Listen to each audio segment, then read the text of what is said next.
এইভাবে কোনো দিন তিলের বড়া খেয়েছেন? দেখুন তো কোনো দিন এইভাবে তিলের বড়া খেয়েছেন কি না। তো আমি কিছুটা তিল নিয়ে নিয়েছি, এখানে সাদা তেল নিয়েছি। সাদা তেলটা নিয়ে ভালো করে একটু ড্রাই রোস্ট করে নিয়েছি। ড্রাই রোস্ট করে নেওয়ার পরে তারপরে একটা মিক্সিং জার নিয়েছি, মিক্সিং জারের মধ্যে নিয়ে নেওয়ার পরে তারপরে এখানে আমি 1.5 চামচ মতো এখানে পোস্ত দিয়েছি, আর এই 1/2 চামচ মতো এখানে কালো সর্ষে দিয়েছি।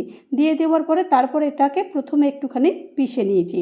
পিষে নেওয়ার পরে একদম কিন্তু গুঁড়ো গুঁড়ো করে পিষে নিয়েছি, একদম মিহি একটা যে পাউডার হয় সেই রকম করে নিয়েছি। নিয়ে এখানে 3টে কাঁচা লঙ্কা দিয়েছি আর সামান্য পরিমাণ জল দিয়েছি। দিয়ে একটা বেশ সুন্দর একটা পেস্ট তৈরি করে নিয়েছি। এরপর পেস্টের মধ্যে একটু পরিমাণ মতো নুন দিয়ে দিয়েছি। নুন দিয়ে এটাকে ভালো করে হাত দিয়ে মেখে নিয়েছি। মেখে নেওয়ার পরে তারপরে একটা প্লেটে এখানে তিল আর পোস্ত মিশিয়ে দিয়েছি।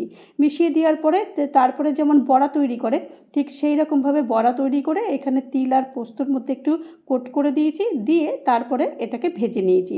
ভাজবার জন্য কিন্তু অবশ্যই একদম কম তেল লাগবে। আমি মাত্র 1 চামচ তেল দিয়েছি। 1 চামচ তেল দিয়ে এই বড়াগুলো সুন্দর কিন্তু ভাজা হয়ে যায়। বেশ যখন একটু সোনালি রং ধরবে তখন এগুলোকে তুলে নিতে হবে। আর এগুলো গরম গরম ডালের সঙ্গে, গরম গরম ভাতের সঙ্গে দুর্দান্ত লাগবে। যদি ভালো লাগে অবশ্যই লাইক করবেন, পারলে শেয়ার করবেন।